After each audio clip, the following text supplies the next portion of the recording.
সবাইকে আন্তরিকভাবে স্বাগত।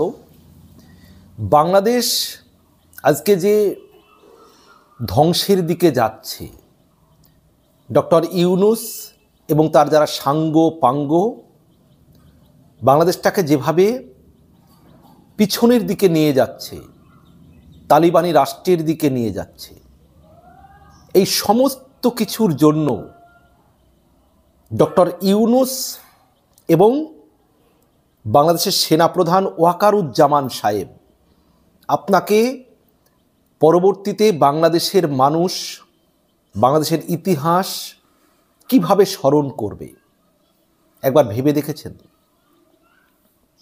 বৈষম্য বিরোধী ছাত্র আন্দোলন,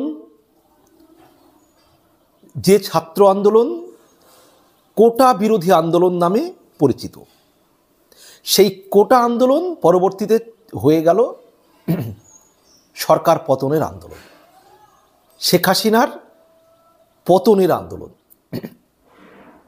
আপনি সেনাবাহিনীর প্রধান হিসাবে ডক্টর ওয়াকারুজ্জামান সাহেব, আপনি কি আপনার সাংবিধানিক দায়িত্ব পালন করেছেন? যে কোনো দেশে সরকারের বিরুদ্ধে আন্দোলন হয়, আন্দোলন ব্যাপক আকার ধারণ করে, অনেক সময় এটা ঘটে।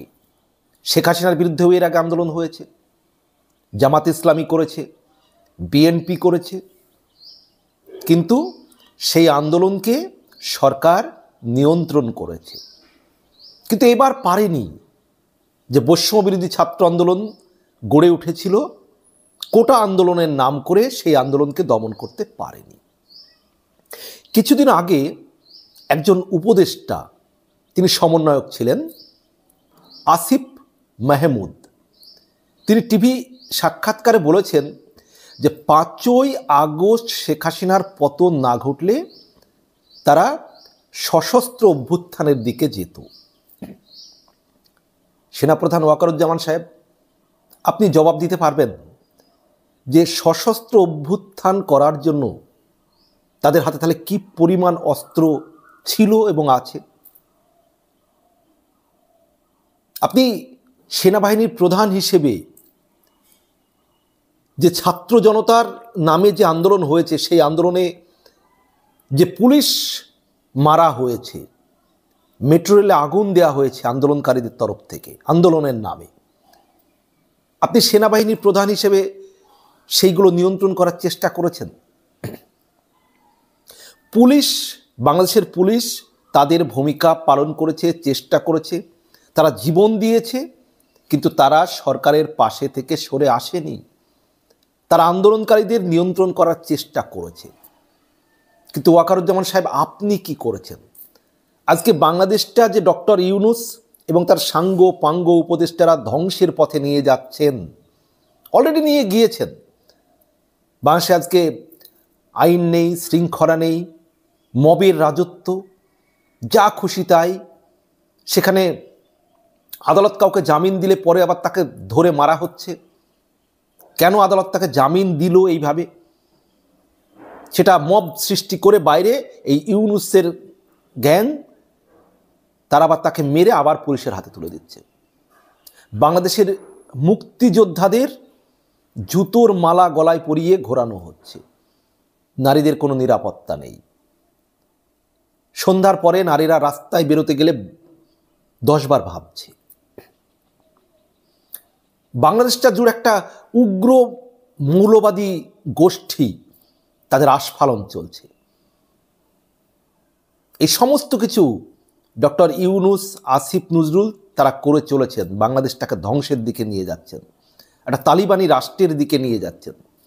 আর এই সমস্ত কিছু করতে পারছেন সেনাপ্রধান ওয়াকারুজ্জামান আপনার জন্য। আমি আবারও বলছি, আন্দোলন বাংলাদেশের আগেও হয়েছে, বিএনপি করেছে, জামাত ইসলামী করেছে, কিন্তু সেই আন্দোলন সরকার নিয়ন্ত্রণ করতে পেরেছে, কারণ পুলিশ প্রশাসন, সেনাবাহিনী সেখানে সদর্থক ভূমিকা নিয়েছিল। কিন্তু আপনি সেনাবাহিনীর প্রধান হিসাবে ওয়াকারুজ্জামান সাহেব, আপনার সৈন্যদের আপনি সঠিকভাবে কমান্ড দিতে পারেননি। এটা আপনার ব্যর্থতা। আপনি 5ই আগস্ট ঘোষণা করলেন যে বাংলাদেশের মানুষের জান মালের দায়িত্ব আমার। আপনি সেটা রক্ষা করতে পেরেছেন? আপনি বলেছেন যে পুলিশকে, সেনাদের বলে দেওয়া হয়েছে কেউ গুলি চালাবে না, মানে বৈষম্যবিরোধী ছাত্র আন্দোলন যারা করছে, ছাত্র জনতা, তাদের উপর আর গুলি চালাবে না। শেখ হাসিনা সরকারের পতন ঘটেছে, আপনি তখন ঘোষণা করেছেন 5ই আগস্ট। তাহলে আপনি নিষেধ করলেন যে ছাত্র জনতার উপরে গুলি চালাবে না, কিন্তু ছাত্র জনতা যেভাবে থানায় আগুন দিল, পুলিশ সদস্যদের মারল, বা মেট্রো রেলে আগুন দিল, তাদের নিয়ন্ত্রণ করার চেষ্টা তো আপনি করলেন না। আপনার এই যে জামাতে ইসলামের সঙ্গে এত দহরম মহরম, তাদের পাশে দাঁড়ানো, একটা রাষ্ট্রকে এইভাবে ধ্বংসের দিকে নিয়ে যেতে, মানে আপনি চুপ থেকে সহযোগিতা করা, এর জন্য বাংলাদেশের ইতিহাস আপনাকে কিভাবে স্মরণ করবে? আজকে যেটা প্রমাণিত, ডক্টর ইউনূস মেটিকুলাস ডিজাইন করে দীর্ঘদিন ধরে বিদেশি অর্থের সাহায্য নিয়ে, আমেরিকার ডিপ স্টেটের অর্থ নিয়ে বাংলাদেশটাকে অস্থির করিয়েছেন ডক্টর ইউনূস। জাতিসংঘের মানবাধিকার কমিশনের হাই কমিশনারকে দিয়ে ফোন করে সেনাবাহিনীকে তিনি নিষেধ করেছেন যে ছাত্র জনতার উপরে যেন কোনোরূপ দমন পীড়ন না চালায় বা আন্দোলন দমন করতে তারা চেষ্টা না করে, তাহলে তাদেরকে জাতিসংঘের শান্তি মিশনে নেওয়া হবে না। অর্থাৎ এগুলো ডক্টর ইউনূস মেটিকুলাসলি করেছেন। বিদেশ থেকে অস্ত্র এনে এই আন্দোলনকারীদের হাতে তুলে দিয়েছেন। নাহলে আসিফ মাহমুদ কীভাবে বললেন যে আমরা সশস্ত্র অভ্যুত্থান করতাম 5ই আগস্ট শেখ হাসিনার পতন না ঘটলে? তাহলে তাদের কাছে বহু অস্ত্র ছিল, আছে। আপনি সেনাবাহিনীর প্রধান হিসেবে সেগুলো কি জানার চেষ্টা করেছেন, দেখার চেষ্টা করেছেন?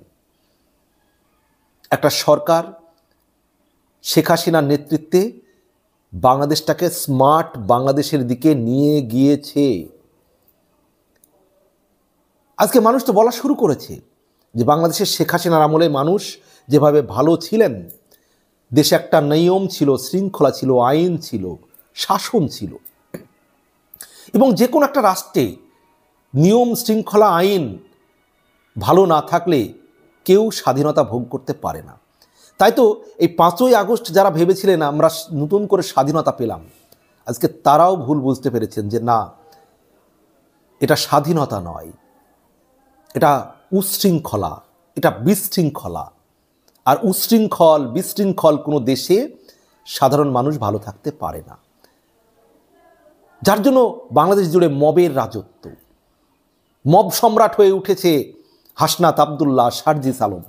আবার সেনাবাহিনীর প্রধান, আপনি তাদেরকে নিয়ে মিটিং করছেন সেনা ক্যান্টনমেন্টে। আপনি উপলব্ধি করে দেখেছেন যে আজকে বাংলাদেশটাকে যেভাবে ধ্বংসের দ্বার প্রান্তে নিয়ে গিয়ে দাঁড় করিয়েছেন এই সমন্বয়করা, ডক্টর ইউনূস, আসিফ নজরুলের নেতৃত্বে যে উপদেষ্টা পরিষদ, আর আপনি সেনাবাহিনীর প্রধান হিসেবে সেই ধ্বংস করতে সহযোগিতা করলেন, সহযোগিতা করেছেন। সেনাবাহিনীর প্রধান হিসেবে আপনার যে দায় ছিল, দায়িত্ব ছিল, সেই দায়িত্ব পালন করতে আপনি ব্যর্থ হয়েছেন।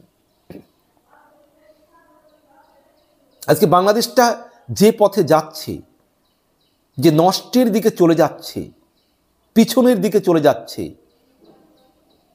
আজকে সারা বিশ্ব মিডিয়া বলছে যে বাংলাদেশে উগ্রবাদের উত্থানের শঙ্কা রয়েছে।